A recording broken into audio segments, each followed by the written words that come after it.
Bonjour, je vous propose un nouveau bulletin d'information en Ukraine au 5 avril 2024. Donc en introduction, nouvelle frappe ukrainienne sur le territoire russe, cette fois-ci au Tatarstan, à l'aide d'un petit avion de tourisme de type A-22.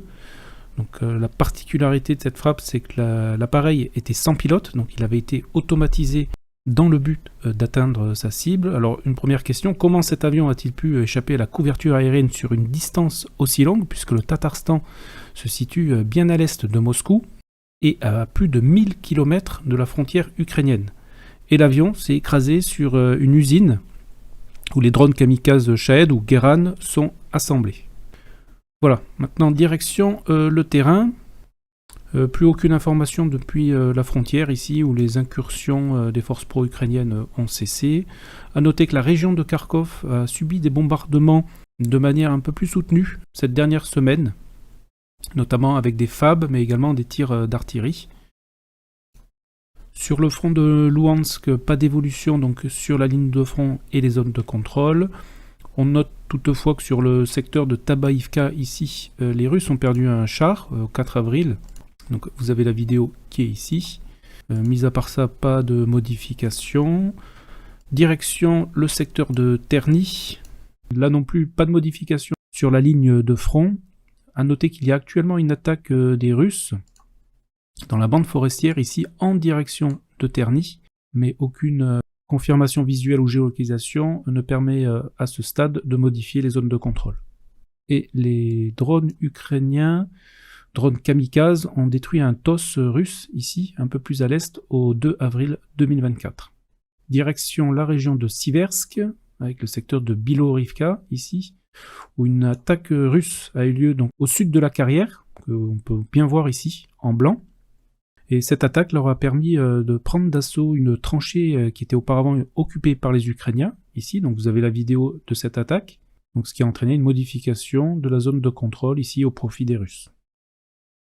Toujours dans la région de Siversk, plus précisément au nord et au nord-est de Vesele, qui est ici. Ici on a assisté donc à une double attaque des Russes, donc dans deux directions en simultané. Alors la première leur a permis de prendre cette tranchée ici, et sur la vidéo on voit également un groupe de combat ukrainien battre en retraite.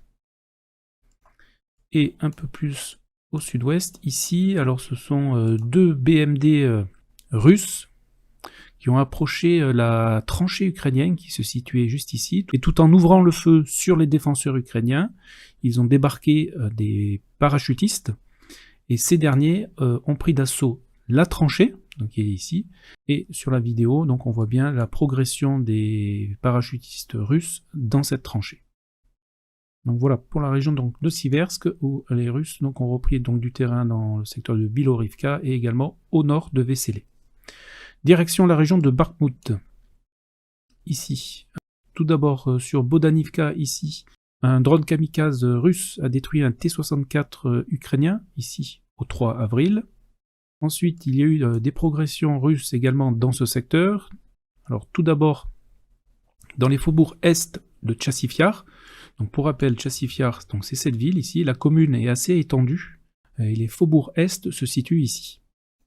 Hier, il y a donc eu une attaque de plusieurs blindés russes. Avant cette attaque, il y a eu une importante préparation de l'artillerie russe sur les positions ukrainiennes dans ce secteur. Sur la vidéo de l'attaque, alors certaines sources parlent d'une trentaine de blindés. Alors personnellement, j'en ai compté que 8, mais je peux me tromper. Mais donc dans cette vidéo, donc on voit une colonne de blindés russes suivre cet axe. Le véhicule en tête de colonne prend un virage sur la droite ici. Il est suivi par la plupart des blindés, sauf un qui continue sur l'axe au sud, ici, en direction de Tchassifiar. Les blindés russes qui ont donc amorcé le virage sur la droite ont débarqué de l'infanterie, et cette dernière a progressé dans la forêt qui est ici.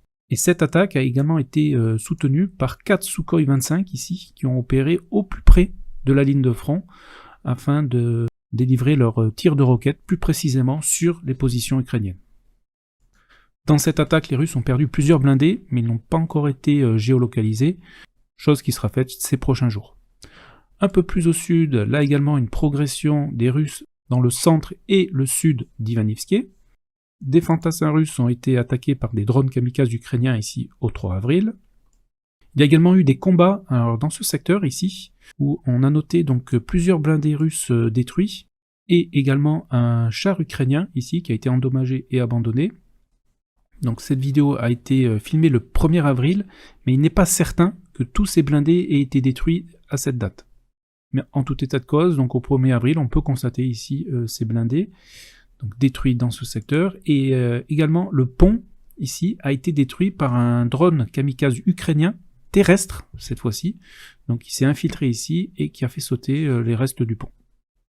Donc on peut noter ces 2 derniers jours une progression russe dans ce secteur. Un MTLB ici a été détruit, mais impossible à dire s'il est russe ou ukrainien. Sur la partie ouest de la ville de Ivanivsky, ici 2 blindés russes ont été détruits, mais ce qui prouve également une progression des Russes dans ce secteur. Et côté ukrainien, ils ont également enregistré des pertes. Alors tout d'abord un Mi-35 ici, donc c'est un hélicoptère qui a été abattu au 2 avril. Il pourrait s'agir d'un des Mi-35 livrés par la République tchèque. Je n'ai pas de certitude sur cette information. Il était accompagné d'un 2e hélicoptère du même type qui lui a pu se replier sans encombre. Et on note que cet hélicoptère a été abattu dans le même secteur que le Mi-8 ukrainien qui avait été abattu au mois d'octobre l'année dernière. Les Ukrainiens ont également perdu un char donc au sud de Stupochki. Donc Stupochki, c'est ce village ici. Et le char en question donc, a été détruit ici au sud au 2 avril. On continue sur la ligne de front, pas d'évolution dans le secteur de Clichy-Ivka. Par contre, on note des bombardements dans le secteur de New York, donc qui est cette commune ici. Bombardement un peu plus intensif qu'à l'accoutumée. On continue, direction la région de Donetsk, où un Abrams a été touché par un drone kamikaze russe, ici, donc à l'ouest du village de Soloviové, qui se trouve ici. Donc il était sur cet axe exactement. Par contre, impossible de confirmer une quelconque destruction sur cette vidéo. Sur le village de Berdichy, on note une progression donc des Russes dans le village même. Ici également un appui-feu de Sukhoi 25 russe qui a été donc effectué à l'ouest du village de Berdichy. Donc vous avez la vidéo qui est ici, qui est également en description sous cette même vidéo. Les progressions russes se sont accompagnées par quelques pertes, comme là un BMP qui a été détruit par l'artillerie ukrainienne, ainsi qu'un T-72 ici, plus à l'est, également détruit. Voilà pour le secteur donc, de Berdichy. Sur Orlivka, il n'y a pas d'évolution par rapport à la dernière vidéo. Direction Tonenke. Je vous avais annoncé que 2 blindés avaient été détruits ici au sud de Oumanskié, donc il s'agissait donc de 2 Bradley. Concernant les pertes russes, elles ont été très importantes suite à leur assaut blindé donc, de la semaine dernière ici. Donc vous voyez beaucoup de géolocalisation, donc de véhicules détruits, abandonnés ou endommagés. On note également qu'il y a eu une contre-attaque ukrainienne ici, au 31 mars. Donc un blindé donc, ukrainien a débarqué un groupe de combat de ces derniers et ils ont réussi à prendre d'assaut la tranchée ici qui était auparavant occupée par les Russes. Vous avez les vidéos de cet assaut qui se trouve ici. Mais pas d'évolution donc sur la ligne de front dans ce secteur, donc ces dernières 48 heures. Un peu plus au sud ici, un Marder a été endommagé et abandonné au 30 mars. Sur Vodiane et Pervomaïski, on note une nouvelle avancée des Russes, ici dans ce secteur. Un peu plus à l'ouest, sur la commune de Karlovka, ici un M109 a été détruit par un obus Krasnopol, donc au 4 avril. On continue sur la ligne de front, je suis toujours incapable de vous dire qui contrôle le village de Nevelskié, ici. Aucune des 2 armées n'a pu, pour l'instant, fournir de preuves visuelles ni de géolocalisation dans ce secteur, donc à mon niveau, il reste toujours dans la zone grise. On continue sur la ligne de front, pas d'évolution sur Krasno-Rivka et Yeorivka. On va aller directement se diriger sur Novomikhaïlivka, où de nouveaux gains territoriaux russes ont été constatés au nord et à l'ouest de la localité. Dans le centre de la commune, les combats continuent, mais il n'y a pas d'évolution. Un T-80 et un BMP-3 russes ont réussi à progresser jusque dans ce secteur, mais ont été par la suite détruits. Sur la partie sud-ouest, ici, on a une vidéo avec un char russe ici qui progresse donc sur cette bande forestière depuis le sud, ce qui laisse supposer donc, que ce secteur a été au préalable investi par les Russes, et ils tirent ici à bout portant sur les positions ukrainiennes qui sont donc établies ici dans des tranchées. Donc voilà pour le secteur de Novomikhalivka. Le reste de la ligne de front dans la région de Donetsk est inchangé. On va noter qu'il y a toujours des bombardements dans le secteur de Vuhledar, donc les Russes utilisent ici des FAB. On va maintenant se diriger sur le front de Zaporizhia, où les Russes ont continué à bombarder Urozhaïne, tout en enregistrant des pertes au sud de ce même village, comme ici un BMP-1, un MTLB et un char. Sur la partie ouest de Staromayorskie, donc qui est ce village qui est sous contrôle des Ukrainiens, les Russes ont également progressé dans ce secteur. On continue sur l'ouest. Au nord de Prioutne, ici, on a noté qu'un char et un BMP russe avaient été détruits dans la zone grise, ici, mais pas d'évolution donc sur la ligne de front. Sur Oulialpol, ici, alors j'avais oublié de vous mentionner la semaine dernière, ce pont ici, dans le centre de ville de Oulialpol, avait été détruit par une frappe russe, et un obusier M777 ici a été détruit au 2 avril, toujours dans le secteur de Oulialpol. On va maintenant se diriger dans le secteur de Orikiv, qui est ici. Au nord-est de la ville de Orikiv, un Lancet a détruit un canon automoteur, donc le 3 avril. Il pourrait s'agir d'un M109 ici. Donc vous avez la vidéo de la frappe et de la destruction qui sont ici. Sur le village de Robotiné, la partie centrale du village reste dans la zone grise. Pas de nouvelle évolution dans le secteur de Verbovier. Et on a également eu une vidéo de Sukhoi 34 ici, en train de larguer donc des FAB, donc 4 FAB exactement. Donc pour ceux qui ne connaissent pas donc les FAB, donc voilà ici une petite vidéo. Donc vous voyez ces bombes planantes. Donc ce sont à la base des bombes conventionnelles auxquelles les Russes ont ajouté un kit GPS pour leur guidage.